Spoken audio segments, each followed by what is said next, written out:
unmuted it. After that. So you can start. Hello. Good evening, everybody. My name is Ramesh. I head the state of Karnataka. I can't check whether they're listening. You won't be able to hear. You can just speak out. Okay, I'll be inviting Mr. Krishnan, who is the chairman of CII Karnataka State Council, who is also the managing director of Tegotech India Private Limited. Tegotech India is a multinational company with world-class manufacturing facility of tungsten carbide cutting tools in Bangalore. Mr. Krishnan is also the vice president of IMTMA, Indian Machine Tool Manufacturers Association. Mr. Krishnan holds a mechanical engineering degree. Before joining Tegotech, he had opportunity to work with industry majors like Ashok Leyland, Vidya, LG Equipments, etc. He started as a graduate trainee in manufacturing in Ashok Leyland, has over 30 years of experience in manufacturing, marketing, application, and sales of industrial products in various reputed organizations. Now I have the privilege of inviting Mr. Krishnan for this CII webinar on corporate social responsibility is much more than being green. Over to Mr. Krishnan, please.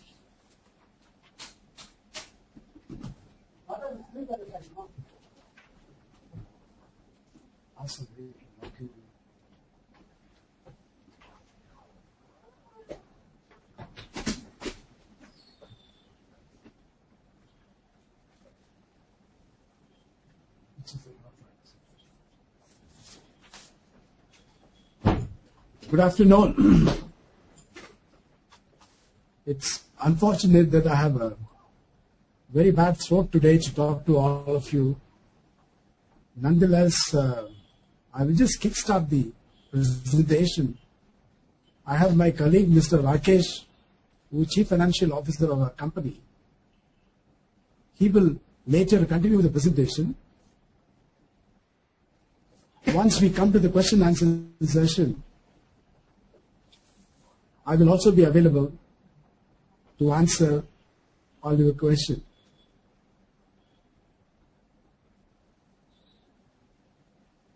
Before CII enables my presentation, if you have any difficulty in audio or something, kindly give the feedback to CII so that we can fix it in case if there are any issues.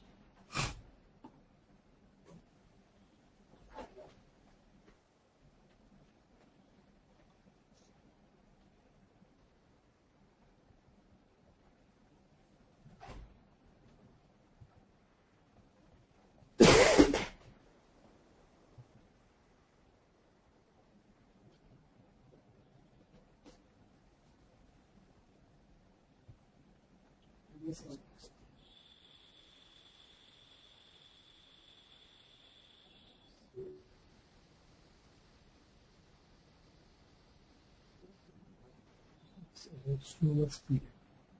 It's Skype.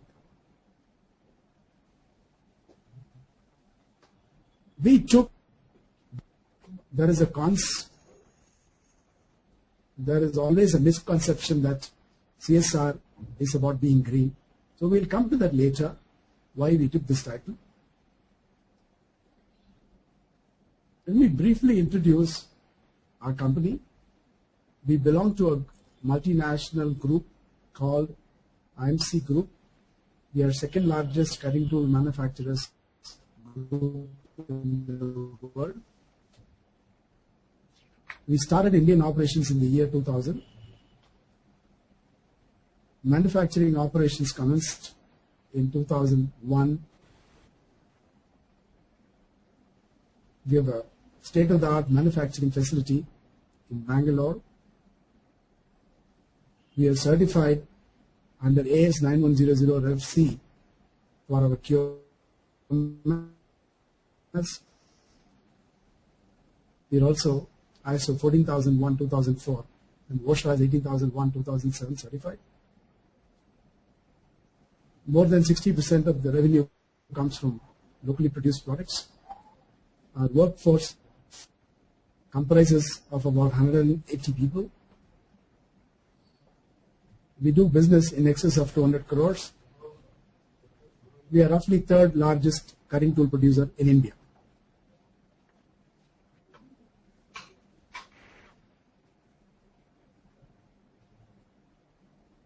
Some of the common misconceptions about CSR.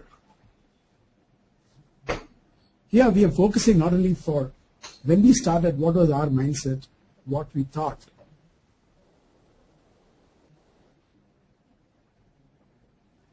CSR is only about being green, use alternate sources of energy, treat fluid, effluents, air, all other things. But today, going green, using the best practices in an organization to treat effluents, sewage, air, etc. They are all hygiene factor. I don't think organization in future would be able to run without doing all this stuff. They are no longer CSR. They are essential requirements for an organization to be existing today.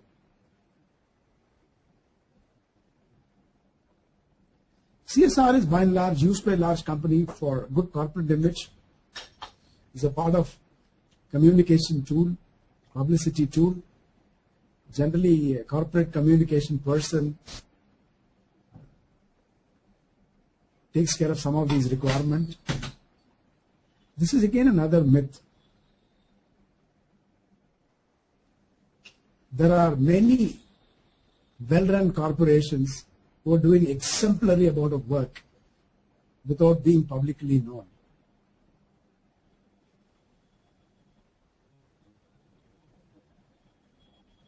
Only large organizations, mainly public sector, CSR is relevant.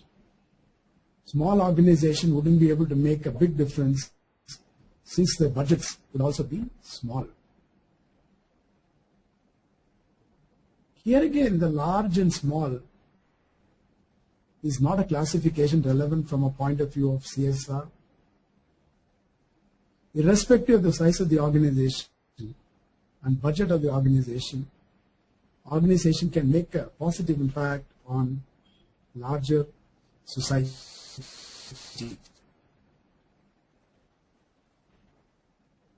Some also feel that, look, we pay tax, why do we need to do all that? Let government take care of the rest.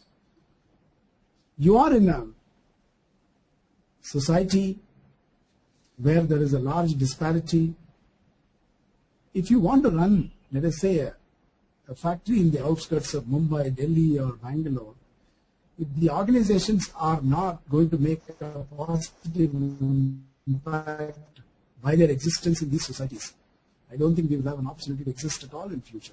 There will be enormous amount of pressure on organization to make positive impact on various aspects of larger society.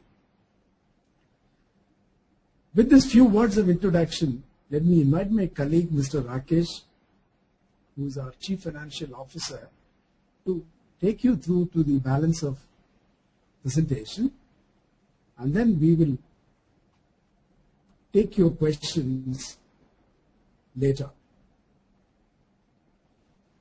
This will also give some rest to my throat, and then I'm very sorry about it.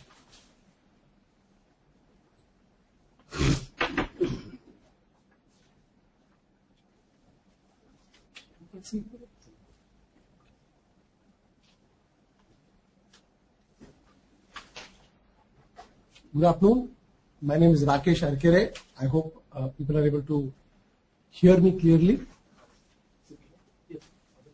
Mr. Krishnan has taken you through the initial part of the presentation, which talks about clearing some of the common misconceptions which are there about CSR.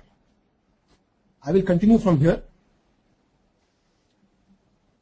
I will try to first talk about Tegutech's perspective of CSR. Irrespective of size of every organization, everybody needs to engage with society. The size of the budget is not very relevant. He also talked about the hygiene factors of environment. They have become essential for survival.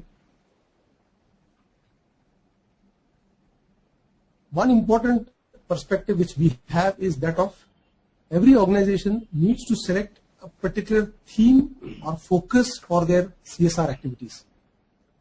And this needs to be sustained in the medium term.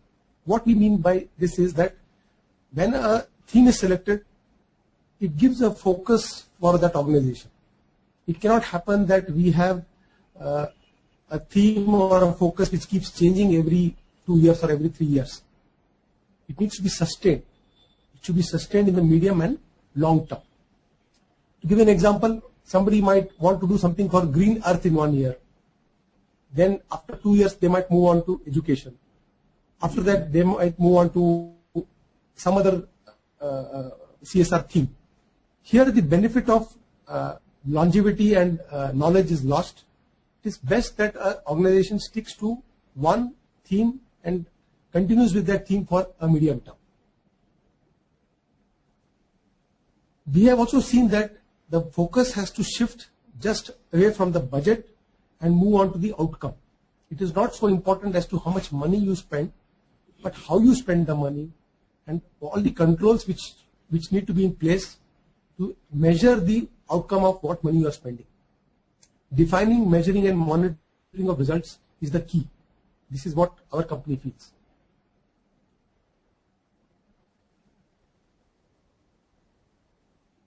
Further, we are placing, as far as CSR is concerned, we believe that the leadership has the primary responsibility to drive the CSR culture of the organization. The involvement of the personnel down the line is also equally important. Volunteering is a method we are trying out for this. We cannot claim that we have made a lot of headway in this. We are still learning. We are a young company. We are a new company. We are still in the process of understanding how volunteering can work and what initiatives are required in this regard.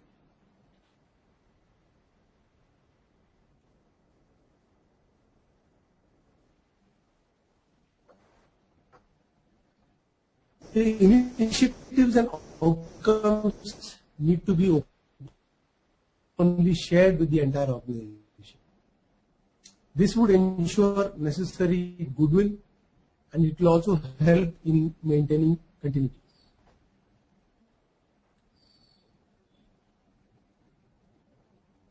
Education as far as CSR is concerned. A couple of NGOs to begin with. The method of selection of these NGOs was very simple from our side. We looked at those NGOs which showed a lot of focus on the outcome. Then they also had a very relatively low fixed cost. And they also showed very high level of commitment. This was the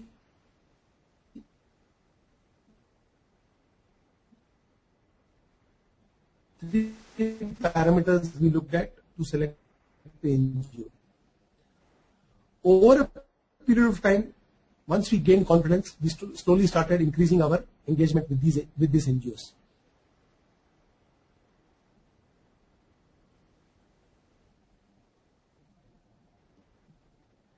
As our understanding became better and it matured, over time we also started directly engaging with the society on few of the areas of CSR which I will share with you. We began by started support now midday meal scheme across pan India. We found it easier and convenient that we are able to support these organizations directly.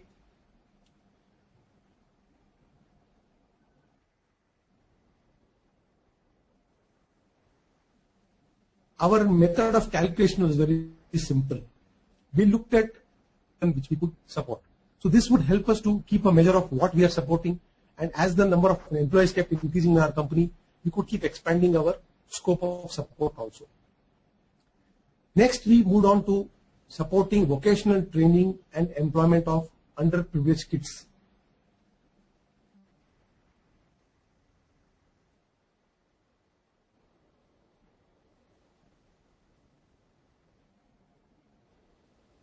We have stayed with these initiatives for the past 4 to 5 years.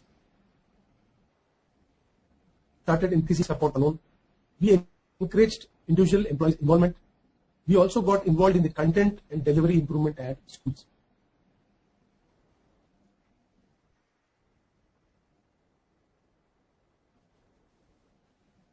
Factor which we believe in.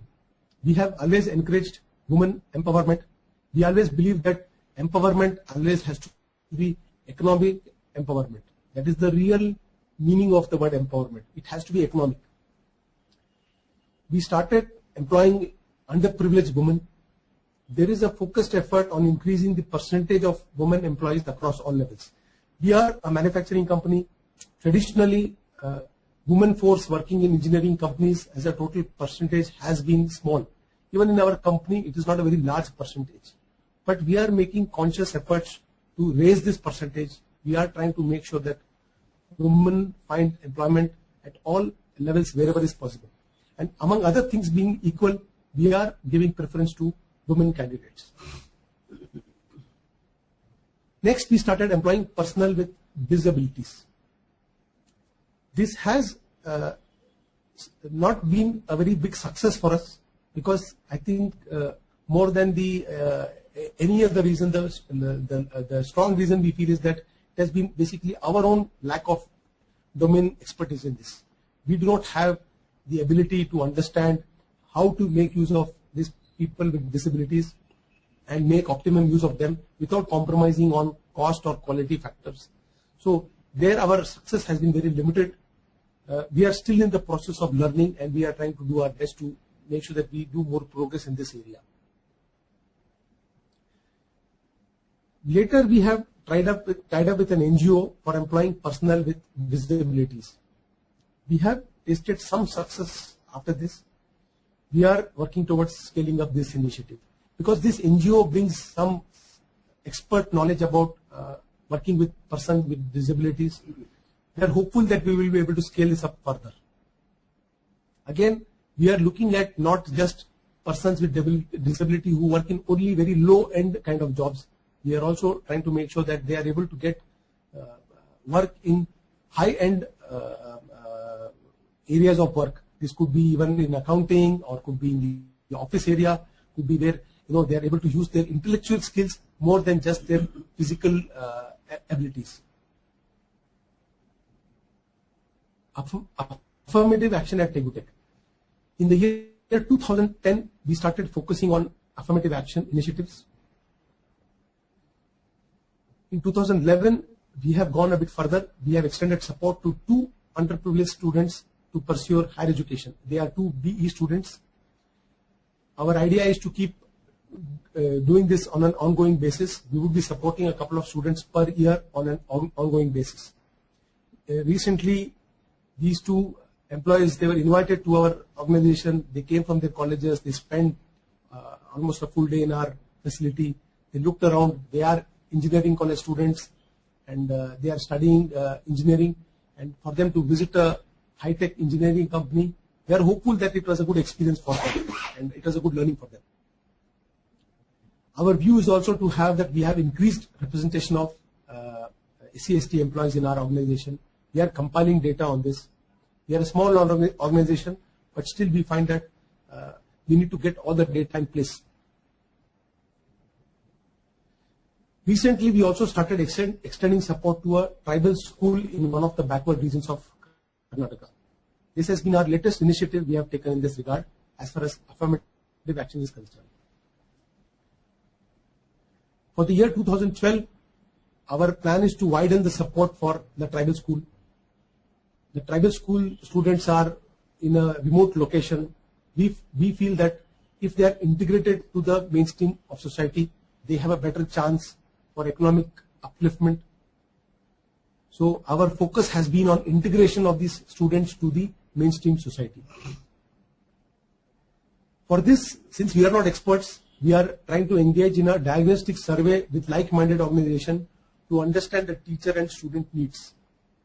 We are also trying to see whether engineering and diploma colleges in backward regions of Karnataka we can use for this purpose. The focus is on ensuring that the students are industry ready upon course completion. Enabling programs would be undertaken based on this survey. We now come to the end of the presentation. We have been able to show what we wanted to tell you about. Now, Mr. Krishnan would be happy to take any questions, and I would be there to assist him. If there are any questions, they can be put forward on the webinar.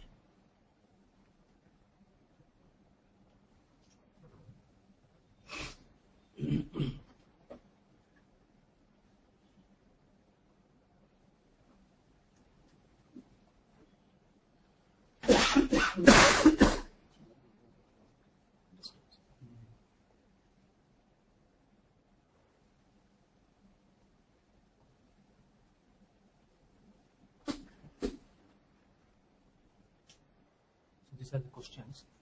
So you can see the name of the person who is asking the question, and write out the name of the person and the question, because others won't be able to see that, and then answer the question.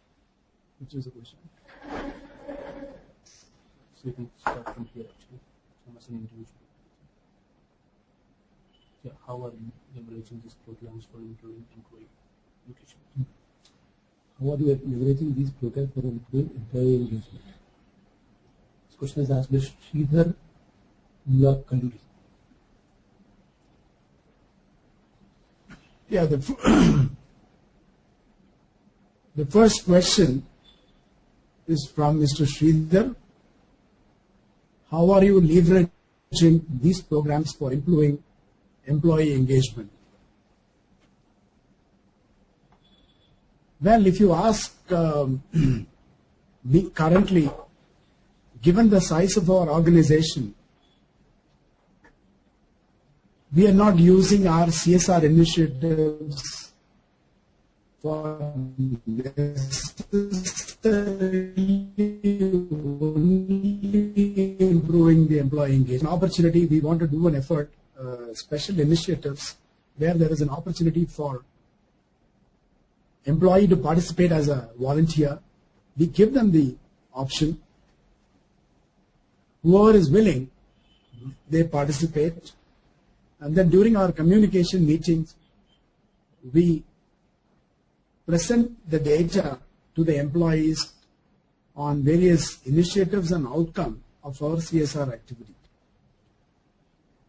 I believe CSR activity focus and its outcome by itself is an important focus. We want that to stay as the primary focus. We don't want that to become subservient to any other objective in the organization. CSR by itself is an objective, and using this objective, whatever else we can do, is bonus for us. Next question is from Mr. Sridhar, if my answer addresses your question, if you need any further information, you can type in. Next question is from Balaji. Year-wise interventions have been listed. Today, do you run all these initiatives? Yes. So far, we have not discontinued any of the initiatives which we started because we are a very young company.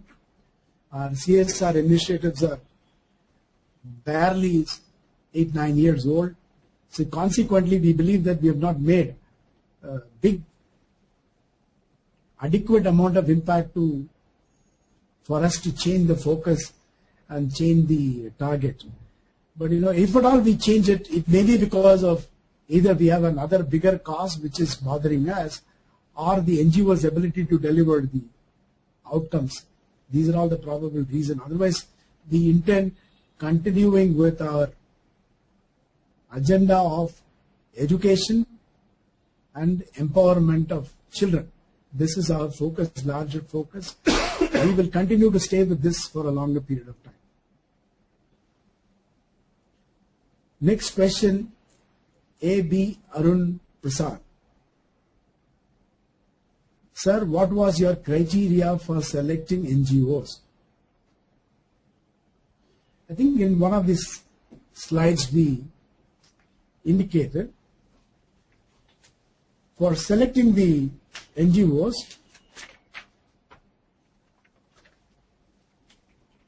number one, we observe an NGO even before we start working. Second, we visit the NGO to see the outcome. Third is, fixed cost of the NGO should be lower because we don't want 30% of the budget what we spend to go in the fixed cost. Our budgets are not very, very large to accommodate that. Fourth is, NGO should be targeting on the group of children or youth, which is our focus, without any discrimination. This is very, very important, not to have another objective with the NGO, either in terms of religion, either in terms of conflicting interest, etc. So we keep it, and for our size of budget, selecting such NGOs is not really a big problem. How would you rate your success on these initiatives? Swati Kabra. Well, I think considering the size of this country and considering the magnitude of problem we have in this country, I don't think anybody can claim in any initiatives a very, very massive success, because it's a campaign, it is an ongoing program. If we continue to do it for another 10, 15 years, probably we will make some change. For example, we work with an NGO which is running a 4-month vocational training program and then guarantees an employment for the underprivileged youth. We've been working with them. Now, how we are helping them to scale up, our desire is they should scale up. They are doing an exceedingly good job. Outcome is very, very encouraging. Very committed people.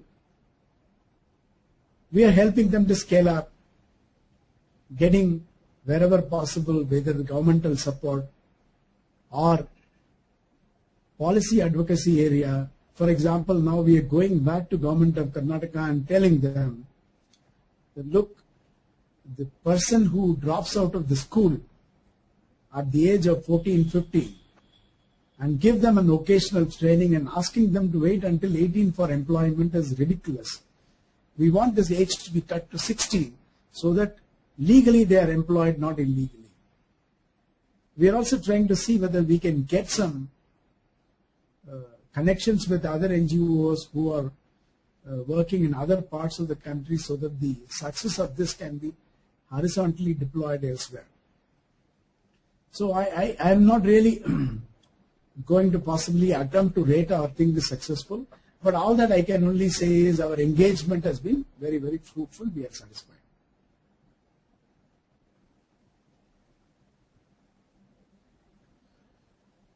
Sir, you could have given training to disabled on domain expertise to succeed. Dattatreya Nadigar.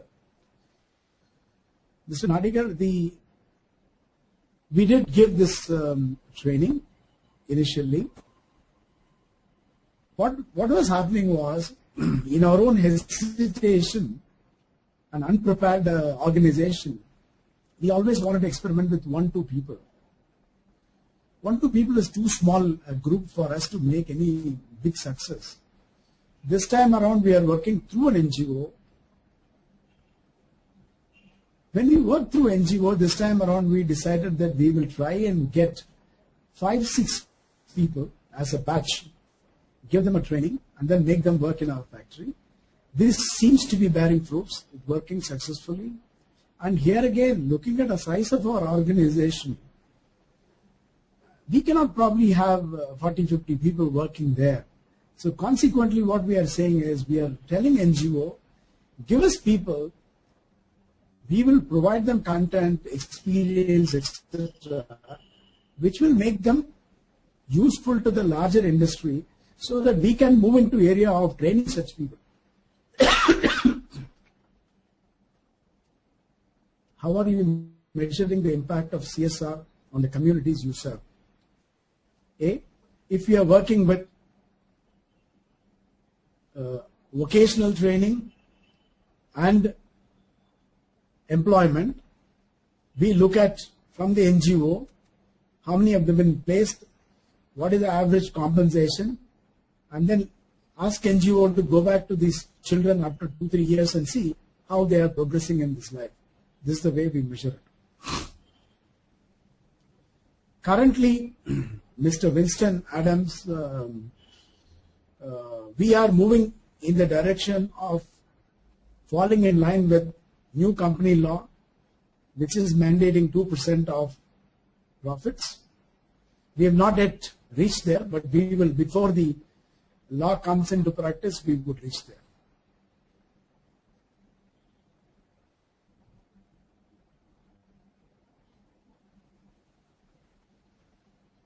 Anup Sridharan, what is the driver for your initiatives?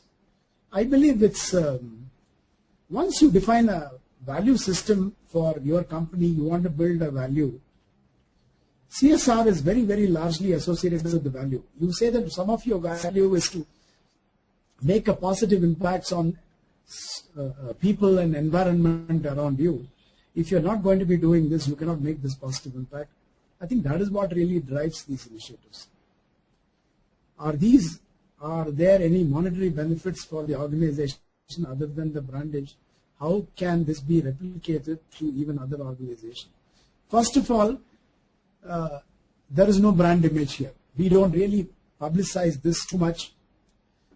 We use it very, very minimum in our communication to employees and other stakeholders.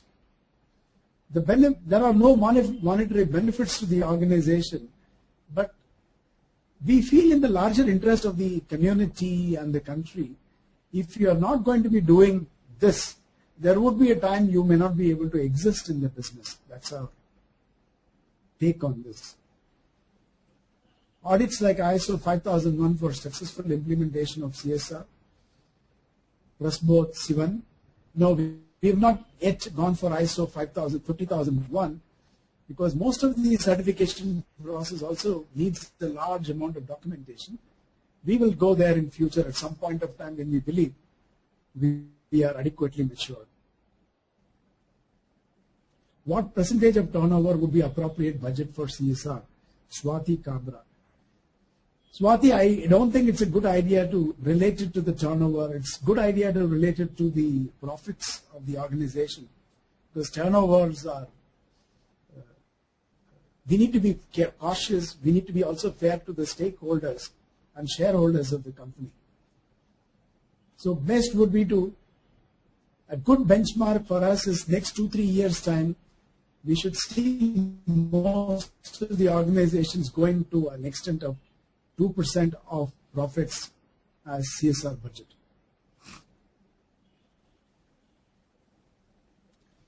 Good afternoon. Have you undertaken any impact assessment study of your CSR activity?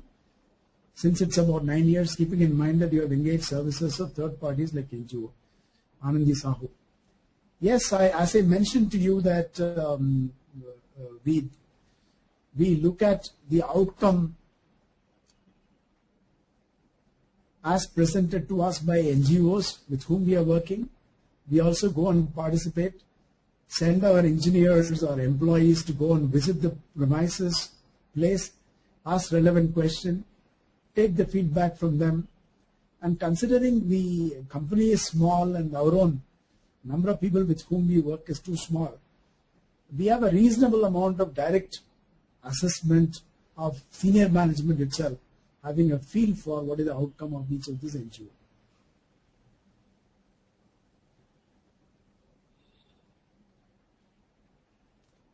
Sridhar, as a tooling company, do you see any opportunities in developing techniques, tools, which are, I couldn't understand that. PWD, I didn't understand what is the meaning of this word. Physically disabled? Is it physically disabled friendly? I don't know. PWD friendly, I am not able to understand, Sridhar. How are you calculating ROA for CSR? No. So Sudeshnath asked, we are not calculating any ROA on this. Sridhar,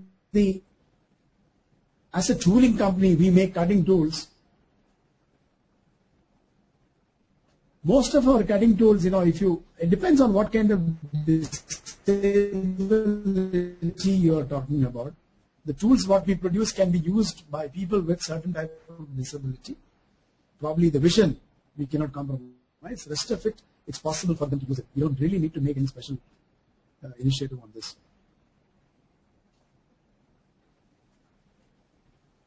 Balaji is asked a question, what is your organization's belief? CSR should be mandatory or voluntary?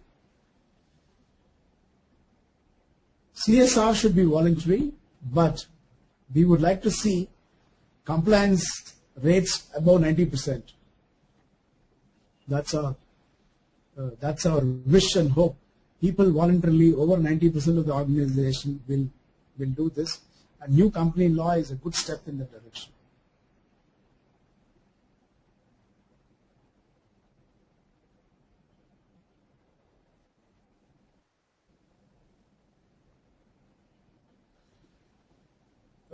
Somebody has asked a question, I think Dattatreya Nadigar has asked a question, farmers in distress or any initiation you have done? No. Looking at our budget, looking at our own immediate society, I think organization needs to take one or two focus and then they will have to stay with this. Farmers in distress, education somehow or other we understand a little bit, employment we understand a little bit. Farmers' problems and solutions are totally beyond our apprehension or our focus. So another organization which has business, which has some kind of connect with this particular sector, probably should be doing it so that the impact is much, much better.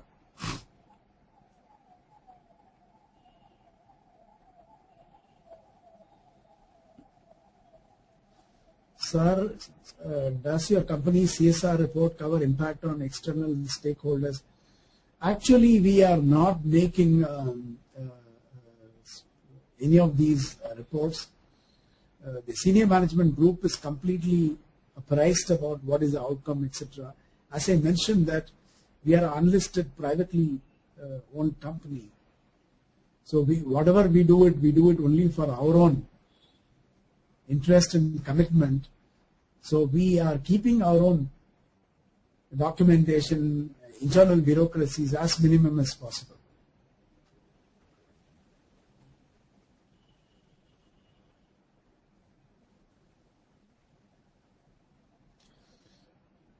Sir, will you provide opportunity for senior citizen 60 plus Vijaya Sarathi? Vijaya, considering the nature of the job in the factory and the three-shift nature and the physical activity, currently we are not looking at senior citizen. Senior citizen, I believe, is another focus, which is again the bandwidth required and the depth required is also very, very large. So currently we are not engaging, we are only engaging with youth.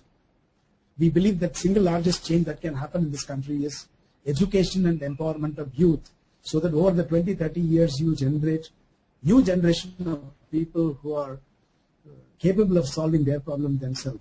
Currently we have not really done anything on senior citizens.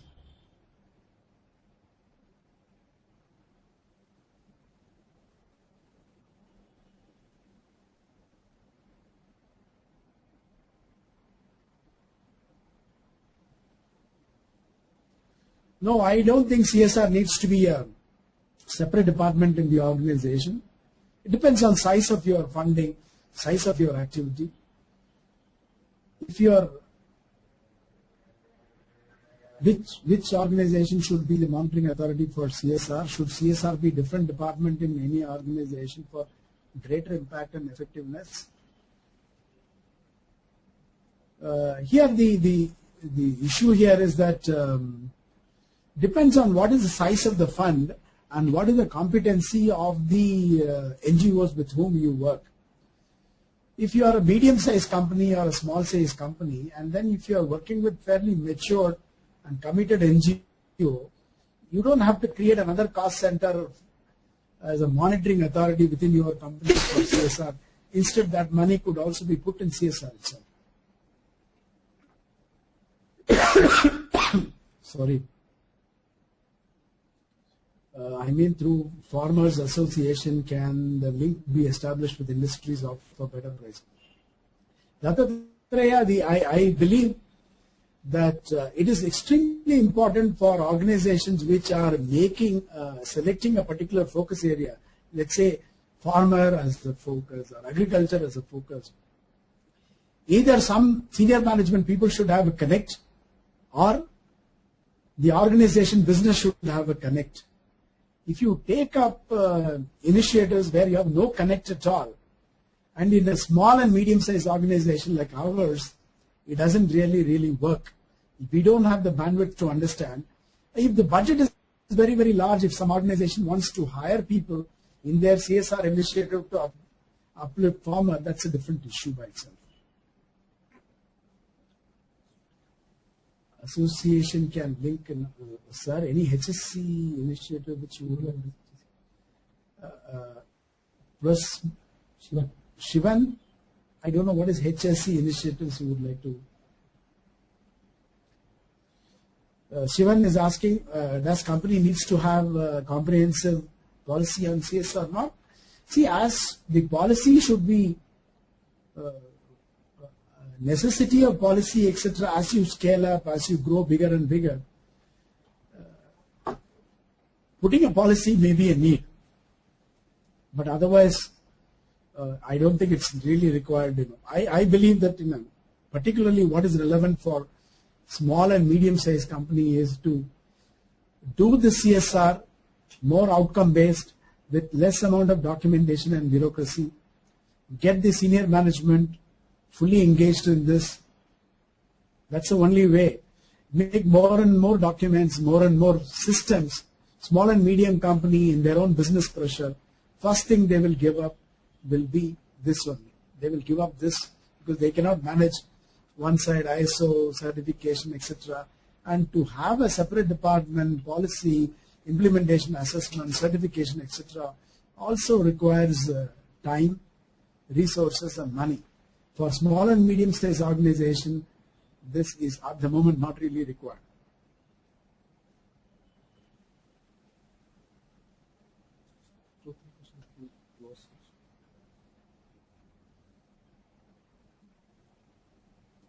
Are there any more questions?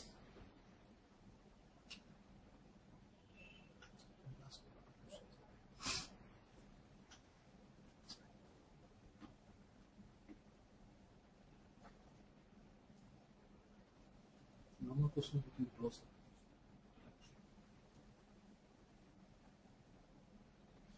We'll wait for 2 more minutes. If there are no questions, we are. What should small company do? Who do not have any budgets at all? Companies, small companies, Sridhar, some companies which do not have budgets at all. Volunteering is the best alternative. If the small company is able to some way engage their employees and management, volunteering into CSR, because the money is not the only resource which is required to do a good CSR activity for an NGO. Many NGOs require badly good amount of committed volunteers. This is actually invaluable.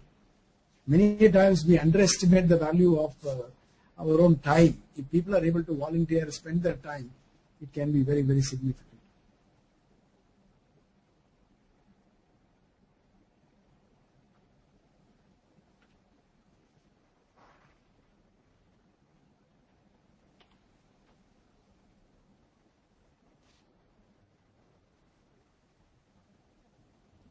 I believe Mr. Sivan's question is, do small companies need to have CSR at all? The bigger companies may cover them all. See, I believe the small or big, the bandwidth, the budgets, what you want to do is all left to them. They can pick and choose what they want to do, and then which can make a positive impact on the society around them. I believe this is not size dependent.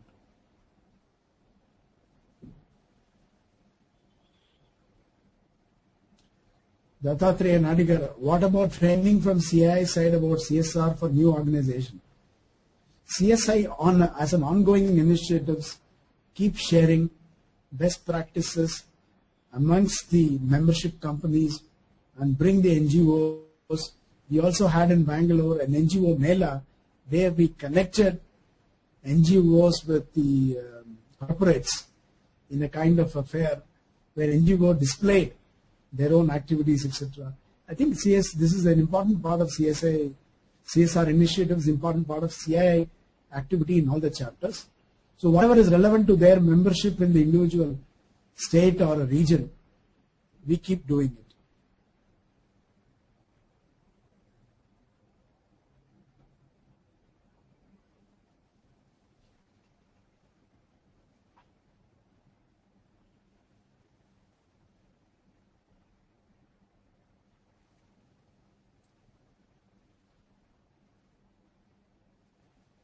Well, if there are no, yeah, I see one more question coming in there. Sivan, do we need to have procedures for successful implementation of CSR? Sivan, as I mentioned, that it is again depends on the size of the organization, budget, and nature of activities. So, a larger organization with the bigger budgets and more number of people involved, procedures and systems ensures that this is not left to the imagination of few individuals in the company. It does help you. But when it comes to the small and medium industry, outcome and commitment of senior management should be the most important criteria, not too much of process, documentation, etc. The bureaucratic activity should be very small, otherwise it will not be sustainable for small and medium-sized company.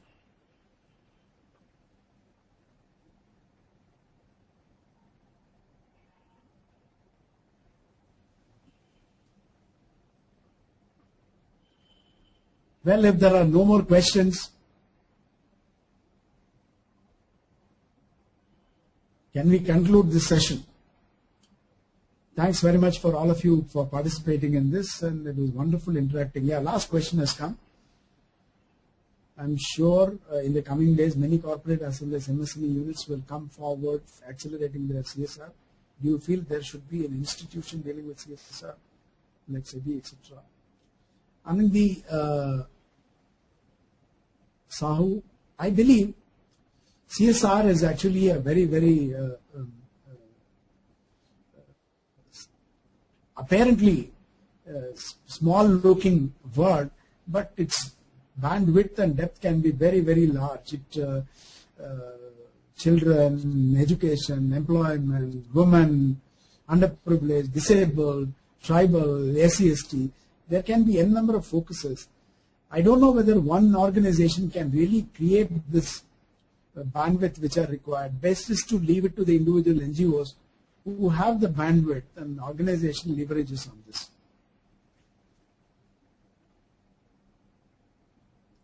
Thank you very much, all of you. It was wonderful interacting with you. Thanks. Bye.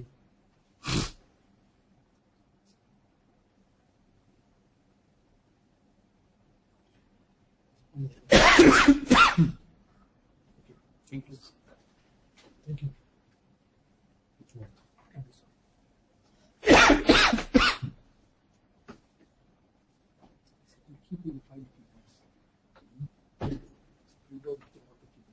Yeah.